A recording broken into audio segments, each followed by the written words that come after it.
नमस्कार दोस्तों। आइए आज सुनते हैं मालती जोशी जी की कहानी सांध्य गीत। कहानी शुरू करते हैं मित्रों। नेहा शाम 5 बजे से तैयार होकर बैठ गई थी। आज सैटरडे है, सुनील जल्दी आएंगे।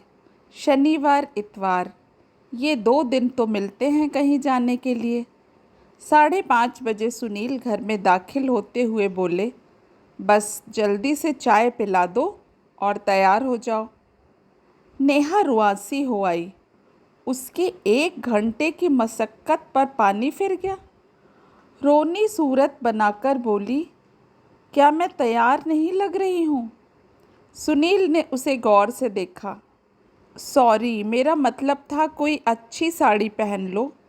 और उन्होंने नेहा की अलमारी से लाल बॉर्डर वाली पीली कांजीवरम निकाल कर दी।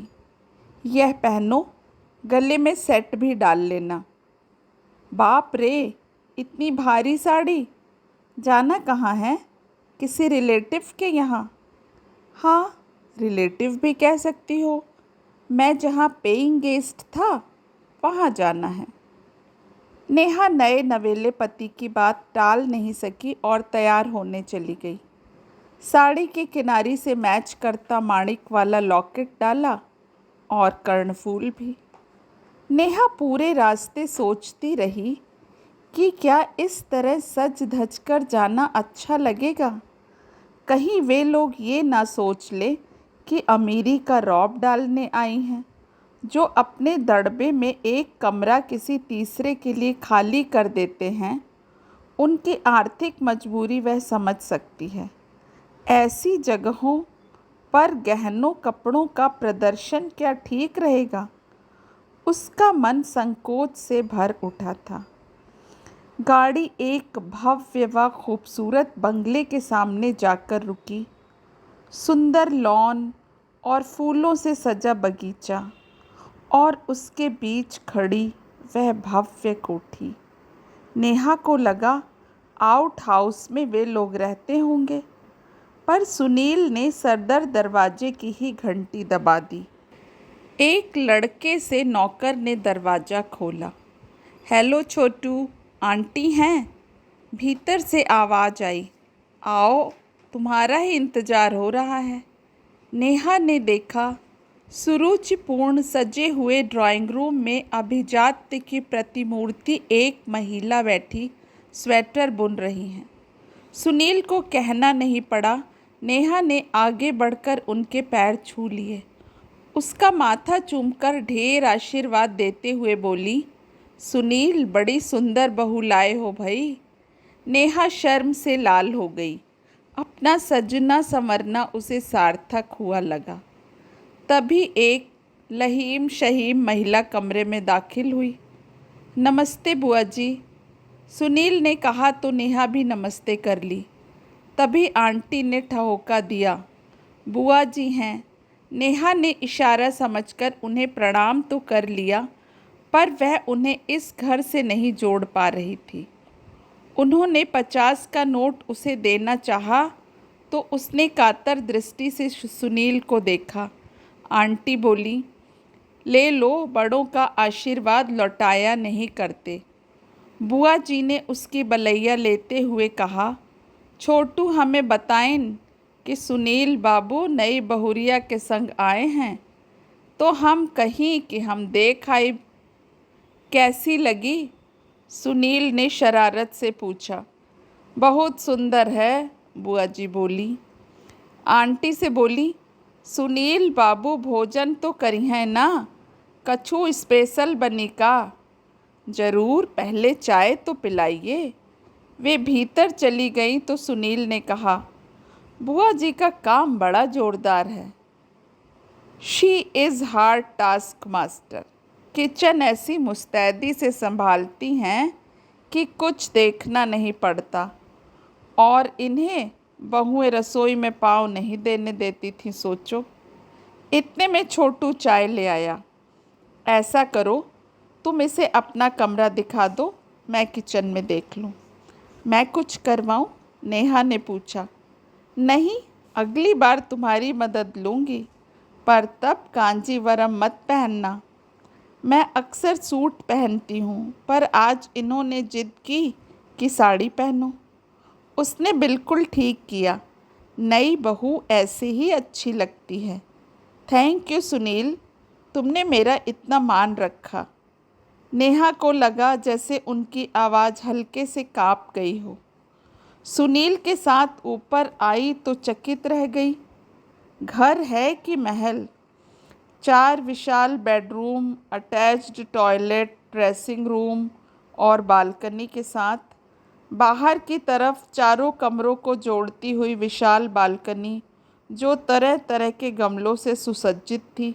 हर चीज़ साफ सुथरी, सुरुचिपूर्ण। यह तो 3 स्टार होटल है। मैं तो पता नहीं क्या सोच बैठी थी। ये इतना शानदार क्यों है पता है? ये आंटी के बच्चों के कमरे हैं। आंटी के बच्चे 3 हैं। 2 बेटे हैं, दोनों यूएसए में हैं। बेटी कनाडा में है। बेटे इन्हें सपोर्ट नहीं करते क्या? वे चाहें तो बच्चों को खुद सपोर्ट कर दें। अंकल इतना छोड़ गए हैं। फिर ये पेइंग गेस्ट, ये तो अकेलापन दूर करने का तरीका है। वह बोली, मुझे तो अचरज होता है कि आंटी इस उम्र में ये बवाल पाले हुए हैं। नहीं तो आम तौर पर औरतें तो ऊब जाती हैं। मेरी माँ खुद दिन में 3 बार कहती है कि इस चूल्हे चौके से मरने के बाद ही मुक्ति मिलेगी शायद। दोनों स्थितियों में बहुत अंतर है। तुम्हारी माँ पर यह काम लादा हुआ है, जबकि आंटी इसे स्वेच्छा से कर रही हैं। दूसरे आंटी करती नहीं हैं, करवाती हैं।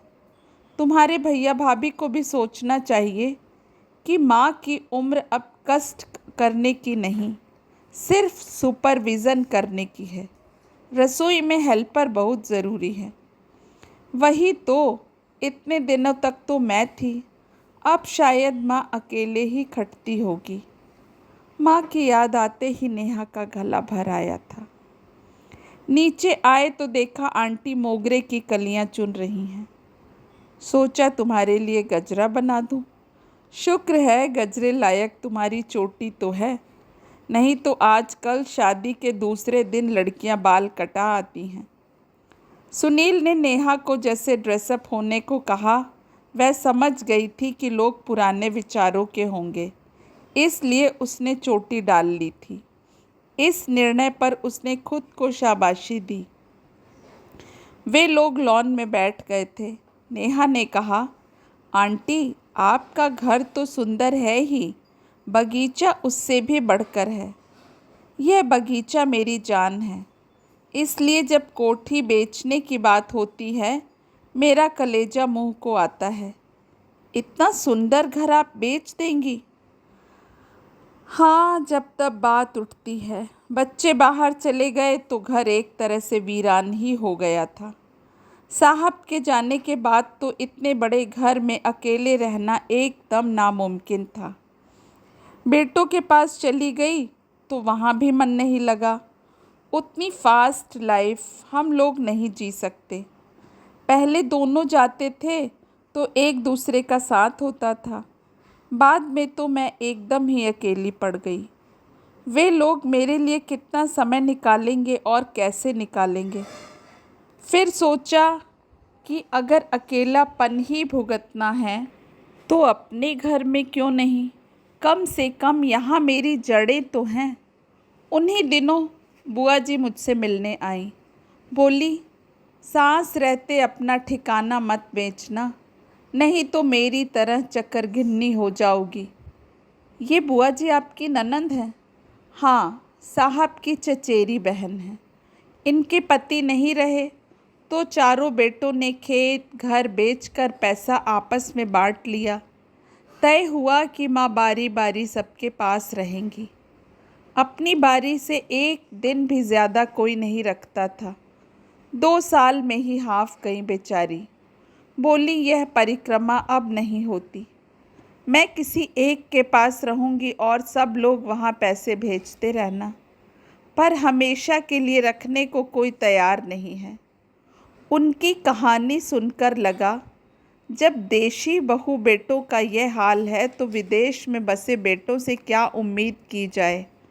वहाँ तो बूढ़ों को घर में रखने का रिवाज ही नहीं है। इसलिए गेस्ट हाउस शुरू किया।